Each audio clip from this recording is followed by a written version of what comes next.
வணக்கம் ஃப்ரெண்ட்ஸ், நான் ரமணன். இன்றைக்கி நம்ம என்ன செஞ்சுருக்கோம் அப்படின்னா, ஒரு உடஞ்ச பேட்டை குப்பையிலேருந்து எடுத்து அதை வந்து எப்படி ரீஸ்டாரேஷன் பண்ணலாம், புதுப்பிக்கலாம் அப்படிங்கிறத பார்த்துருக்கோம். நானும் என் ஃப்ரெண்டு டீ குடிக்கலாம் அப்படின்னு சொல்லிட்டு பைப்பாக சொல்லியே போயிட்டு இருக்கும்போது இந்த குப்பையில் பார்த்தீங்கன்னா அதனுடைய ஹேண்டில் மட்டும் எங்களுக்கு தெரிஞ்சுது. ஸோ ஸ்டாப் பண்ணுறது என்னன்னு பார்க்கலாம் அப்படின்னு சொல்லிட்டு கிட்ட போய் பார்த்தோம் அப்படின்னா என்ன இருக்குது அப்படின்னா, ஒரு பிவிசியில் பிளாஸ்டிக்கில் உருவாக்கக்கூடிய ஒரு பேட்டு. இந்த பிளாஸ்டிக் பேட்டு வந்து சின்ன குழந்தைங்க ஆடுறது தான் நான் பார்த்துருக்கேன். ஆனால் பார்த்தீங்கன்னா இது பெரிய பேட்டாகவே இருக்குது. ஸோ இது வந்து பார்த்திங்கன்னா எதனால் தூக்கி போட்டிருக்கிறாங்க அப்படின்னா, இந்த மாதிரி உடஞ்சிருக்கு போல். ஸோ பார்த்திங்கன்னா நல்லாவே இருக்குது, பார்க்க உடஞ்சிருக்கு, அதாவது விரிசல் விட்டு இருக்குது. அதே மாதிரியே பார்த்திங்கன்னா கீழே பார்த்திங்கன்னா எல்லாம் கொஞ்சம் டேமேஜில் இருக்குது. இது நம்ம எடுத்துகிட்டு போய் நம்ம எப்படி வந்து புது பேட்டாக நம்ம ரெடி பண்ணலாம் அப்படிங்கிறது தான் நம்ம இந்த வீடியோவில் பார்த்துருக்கோம். ஸோ இது ரிஸ்க் எடுத்து பண்ணியிருக்கோம். ஸோ எப்படி பண்ணுறது அப்படிங்கிறத பார்க்கலாம். பார்த்திங்கன்னா உங்களுக்கே தெரியும் எப்படி உடஞ்சிருக்கு அப்படின்ட்டு. ஸோ இந்த மாதிரிலாம் நான் சொல்லுவேன்னு நினைக்காதீங்க. இது வந்து நாங்களே பண்ண செட்டப்பு. குப்பையில் இருந்த பேட்டை வந்து நாங்களே எடுத்து எல்லாம் பண்ணுற மாதிரி சும்மா ஒரு பில்டப் கோசம் பண்ணியிருக்கோம். ஸோ இந்த பில்டப் நல்லா இருந்துச்சுன்னா ஒரு லைக் கொடுத்துட்டு போயிருங்க. ஸோ இப்போ நம்ம என்ன பண்ணுறோன்னா நம்ம இடத்துக்கு போயிட்டுருக்கோம். ஓகே ஃப்ரெண்ட்ஸ், நம்ம இடத்துக்கு வந்தாச்சு. இதை வந்து நம்ம பிளான் பண்ணி எப்படி வந்து இதை கட் பண்ணலாம் அப்படிங்கிறது தான் ரொம்ப முக்கியமான ஒன்று. சரிங்களா? ஃபஸ்ட்டு இதை வந்து நம்ம இந்த இடத்த ஃபுல்லாகவே ரிமூவ் பண்ணுறோம். இது வந்து ஆல்ரெடி பார்த்திங்கன்னா ஃபெவிக்விக்லாம் போட்டு ஒட்ட வச்சுருக்காங்க. ஸோ ஒட்ட வச்ச இடம்லாம் தாங்காது, கண்டிப்பாக தாங்காது. ஏன்னா அடிக்கிற அடியில் எல்லாமே பிச்சுக்கிட்டு போக தான் செய்யும். ஸோ இதை வந்து நம்ம எப்படி வந்து ரெடி பண்ணலாம் அப்படிங்கிறத பார்க்கலாம். இதெல்லாம் பார்த்திங்கன்னா நல்லா ஃபெவிக்விக் போட்டிருக்காங்க, பட் தாங்கலை.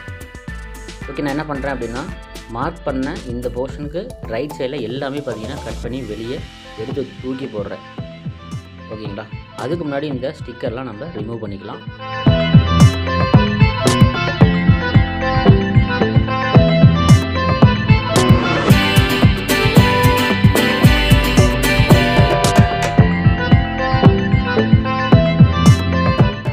ஓகே, நமக்கு இந்த இடம் ஃபுல்லாகவே நம்ம கட் பண்ணி எடுக்க போகிறோம். ஸோ இது ஃபுல்லாக வந்து இந்த இடத்துல கட்டிங் போட்டு மேல் டாப்பை மட்டும் ஓப்பன் பண்ணி தனியாக எடுக்க போகிறோம்.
ஓகே ஃப்ரெண்ட்ஸ், நம்ம இது பார்த்திங்கன்னா ஃபுல்லாக டாப் வந்து கட் பண்ணி எடுத்தாச்சு. இப்போ திக்னஸ் பார்த்திங்கன்னா நல்லாவே ஹெவியாக தான் இருக்குது. இந்த பிளாஸ்டிக் பார்த்திங்கன்னா நல்லா ஹெவியாக தான் இருக்குது, பட் இருந்தாலும் அது உடஞ்சிருச்சு. உள்ளே எதுவும் சப்போர்ட் இல்லாமல் ஏர் கேப் மட்டும்தான் இருக்குது. ஸோ அதனால் பார்த்திங்கன்னா உடஞ்சிறதுக்கு சான்சஸ் அதிகமாக இருக்குது. ஸோ இதை வந்து நம்ம சப்போர்ட்டோட எப்படி வந்து நம்ம ரீமேக் பண்ணலாம் அப்படிங்கிறத பார்க்கலாம். ஸோ இதுக்கு வந்து பார்த்திங்கன்னா ஃபஸ்ட்டு வந்து எல்லாம் ஃபினிஷிங் பண்ணுறேன். அந்த எக்ஸ்ட்ரா பிசுறுலாம் இருக்கு இல்லையா, அதெல்லாமே வந்து நான் தேய்ச்சி எடுத்துகிட்டு அதுக்கு மேலே ஒர்க்கை ஸ்டார்ட் பண்ண போகிறோம்.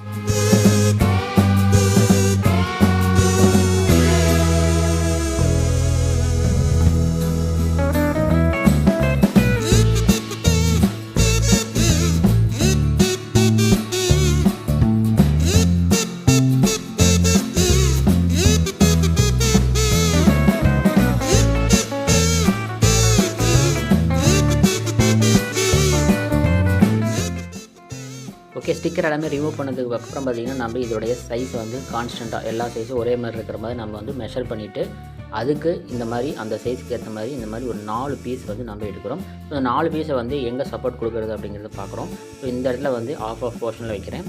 அதுக்கப்புறம் பார்த்திங்கன்னா இந்த இடத்துல ஒரு பீஸு, அடுத்து இந்த இடத்துல ஒரு பீஸு, நெக்ஸ்ட்டு பார்த்திங்கன்னா எட்ஜில் வந்து ஒரு பீஸு. இந்த பீஸை வந்து ஃபெவிக்விக் போட்டு யூஸ் பண்ணி ஒட்டிட்டு அதுக்கப்புறம் வந்து நம்ம ஸ்க்ரூ போட்டு ஃபுல்லாக வந்து இந்த செட்டப் வந்து ஃபினிஷ் பண்ணுறோம். எல்லாமே ஈவனாக இருக்கிற மாதிரி மெஷர் பண்ணி நம்ம ஸ்க்ரூ போட போகிறோம்.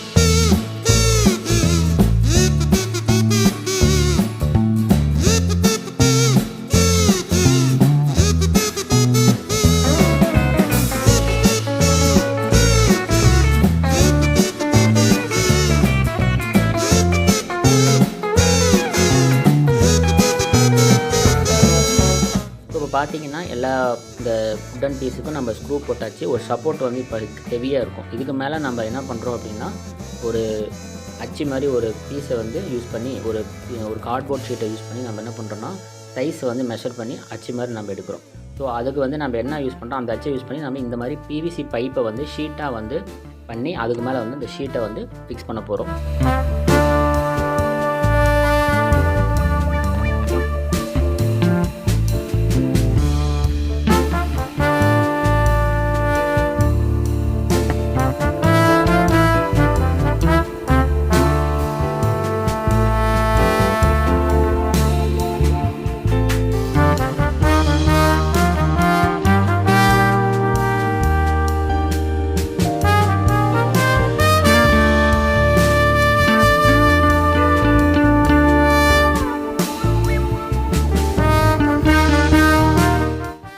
இந்த ஷீட்டை யூஸ் பண்ணி நம்ம மெஷர்மெண்ட் மட்டும் எடுத்துக்கலாம். ஏன்னா நம்ம பிவிசியில் டைரெக்டாக எடுக்க முடியாது பிவிசி ஷீட்டில். ஸோ அதனால் இந்த மாதிரி ஒரு கார்ட்போர்ட் ஷீட்டு, இந்த ஷீட்டில் பார்த்திங்கன்னா நான் மெஷர்மெண்ட் எடுத்துகிட்டு இந்த அச்சை வச்சு நான் பிவிசி பைப்பில் நான் மெஷர்மெண்ட் பண்ணி எடுத்துகிட்டு இந்த இடத்துல ஃபிக்ஸ் பண்ண போகிறேன்.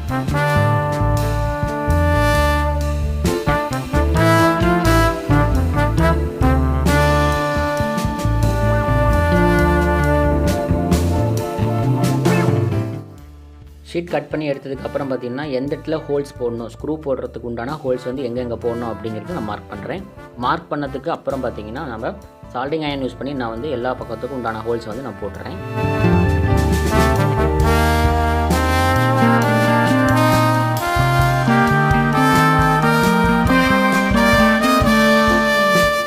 ஹோல்ஸ் போட்டதுக்கப்புறம் இதை வந்து ஒரு 1/4 இன்ச்சு ஸ்க்ரூவை யூஸ் பண்ணி நம்ம என்ன பண்ண போகிறோம்னா எல்லாத்துலேயும் வந்து உட்டன் பீஸில் வச்சு நம்ம டைட் பண்ணி ஃபிக்ஸ் பண்ண போகிறோம். ஸோ அதுதான் வந்து நம்ம பண்ண போகிறோம்.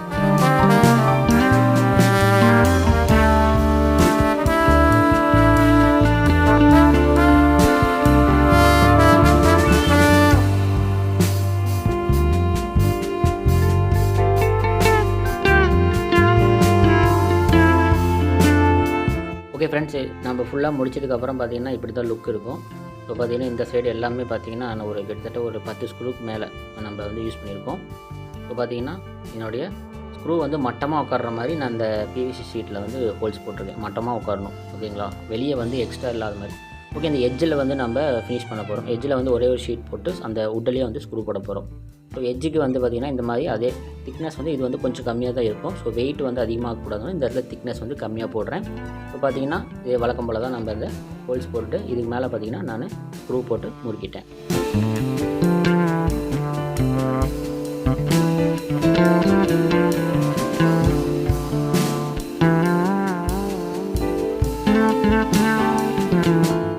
இதுக்கு மேலே நம்ம என்ன பண்ணுறோம் அப்படின்னா ஷேப் பண்ணுறோம். அதாவது இந்த பேட்டுக்கு ஏற்ற மாதிரி ஃபுல்லாக அந்த பிவிசி ஷீட்டை வந்து கிரைண்ட் பண்ணி அதனுடைய ஷேப்புக்கு கொண்டு வரோம். ஸோ இதுதான் இந்த வேலை ஃபுல்லாக நடந்துகிட்ருக்கு.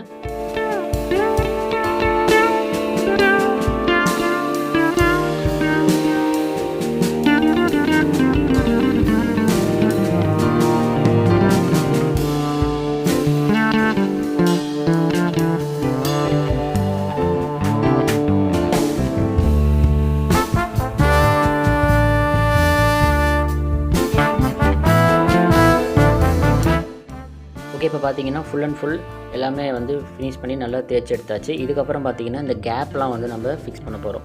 ஸோ இதுக்கு என்ன பண்ணுறோன்னா பட்டி பவுட்ரு, செவுத்துக்கு சுண்ணாம்பு அதில் அடிப்பாங்க இல்லையா, அந்த பட்டி பவுட்ரு வந்து இதில் அப்ளை பண்ணிவிட்டு அதுக்கு மேலே நம்ம ஃபெவிக்விக் யூஸ் பண்ணி ஒரு 3 லேயர் வந்து இதே மாதிரி ப்ராசஸ் பண்ணும்போது என்ன ஆகுனா அந்த இடத்துல வந்து நம்ம ஹார்டாக வந்து ஃபார்ம் ஆயிரும். ஸோ ஃபெவிக்விக் வந்து இந்த கேப்பில் விட்டுட்டு அதுக்கு மேலே இந்த பவுடரை வந்து போடணும். திரும்ப அதுக்கு மேலே ஃபெவிக்விக் விட்டுட்டு திரும்ப அதுக்கு மேலே பவுடர் போடும்போது நமக்கு என்ன ஆகிரும் அப்படின்னா அந்த இடத்த ஃபுல்லாக வந்து கவர் பண்ணி நல்லா ஹார்டாக வந்து இருக்கும். ஸோ அதை தான் வந்து நம்ம இப்போ பண்ணிகிட்ருக்கோம். ஃபுல்லாக இந்த எந்தெந்த இடம்லாம் கேப்பாக இருக்கோ அந்த இடம் ஃபுல்லாகவே நம்ம வந்து இந்த மாதிரி ப்ராசஸ் வந்து நம்ம பண்ண போகிறோம்.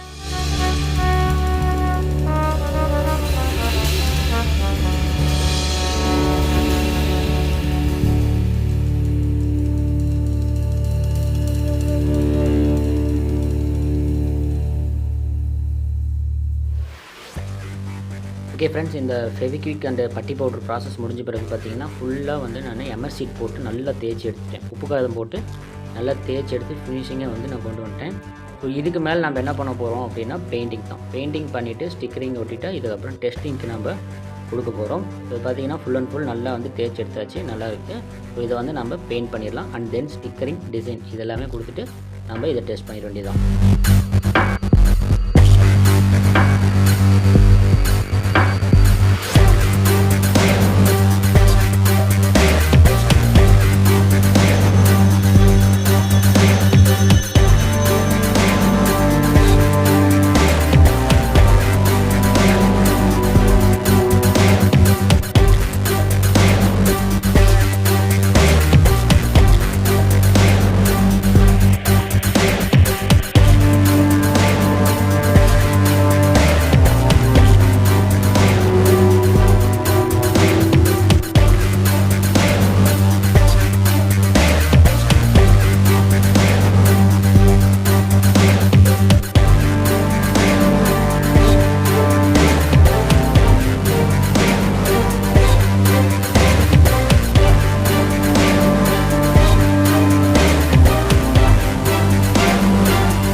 ஓகே ஃப்ரெண்ட்ஸ், நம்ம பார்த்தீங்கன்னா இப்போ ஒரு ப்ளே கிரவுண்டுக்கு வந்திருக்கோம். ஸோ ப்ளே கிரவுண்டில் நான் 2 பேரை கூப்பிட்டு வந்திருக்கேன். சின்ன ஆள் பெரிய ஆள் அப்படின்னு சொல்லிட்டு 2 பேர். ஸோ சின்ன பசங்க விளாண்டும் காமிச்சிடலாம், பெரிய ஆளுங்க விளாண்டும் காமிச்சிடலாம்.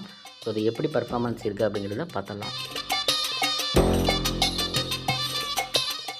ஓகே, இப்போ பார்த்தீங்க அப்படின்னா சின்ன பையனை வச்சு நம்ம விளாட போகிறோம். இந்த சின்ன பையன் யாருன்னு கேட்டிங்க அப்படின்னா யாரும் இல்லை, இந்த தம்பி தான் வந்து அண்ணா இந்த பேட் வந்து இந்த மாதிரி உடஞ்சிருக்கு, உங்களால் முடியுமா, செய்ய முடியுமா அப்படின்னு கேட்டான். நாம் வந்து நம்மளால் முடியாதது என்ன இருக்குது கொடு தம்பி அப்படின்னு சொல்லிட்டு 2 days ஆச்சு இந்த ஒர்க் முடிக்க.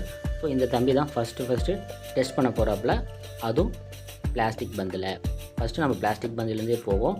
ஸோ அதனால தான் வந்து பிளாஸ்டிக் பந்து எடுத்துருக்கோம்.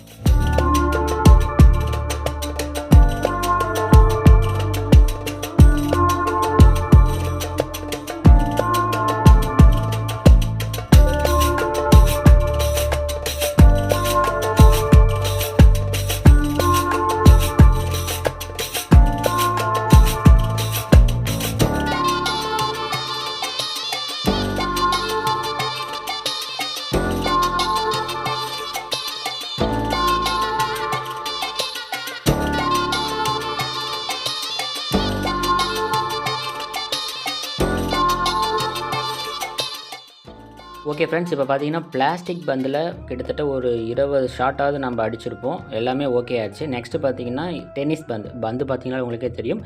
டென்னிஸ் பந்தில் ப்ளே பண்ணி பார்த்துடலாம்.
ஓகே ஃப்ரெண்ட்ஸ், இப்போ பார்த்தீங்கன்னா ஒரு கொஞ்சம் நேரம் விளையாண்டோம். ஃபுல் அண்ட் ஃபுல் பார்த்தீங்கன்னா பேட் நல்லா தாங்குது.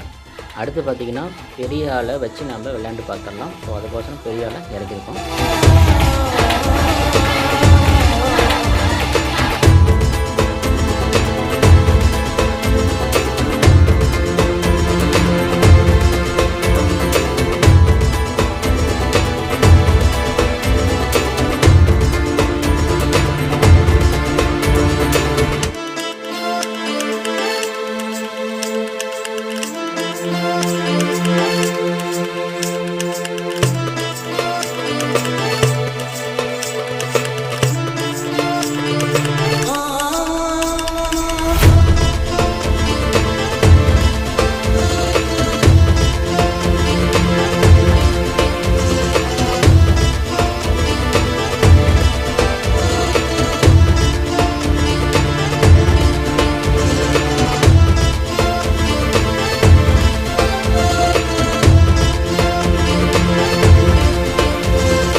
ஓகே ஃப்ரெண்ட்ஸ், கிட்டத்தட்ட பார்த்திங்கன்னா ஒரு 1/2 அன் ஹவருக்கு மேலே விளையாண்டாச்சு.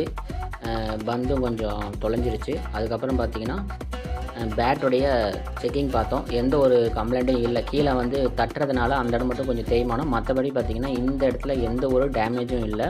அப்படி டேமேஜ் ஆகிற மாதிரி இருந்தால் பெயிண்ட் மட்டும் போகும். மற்றபடி பர்ஃபார்மன்ஸ் வந்து குட்டாக இருக்குது. ஸோ இந்த வீடியோ உங்களுக்கு பிடிச்சிருக்குன்னு நினைக்கிறேன். நம்ம சேனலை சப்ஸ்கிரைப் பண்ணாதவங்க சப்ஸ்கிரைப் பண்ணிக்கங்க. மேலும் ஒரு நல்ல வீடியோ சந்திக்கிறேன். நன்றி, வணக்கம்.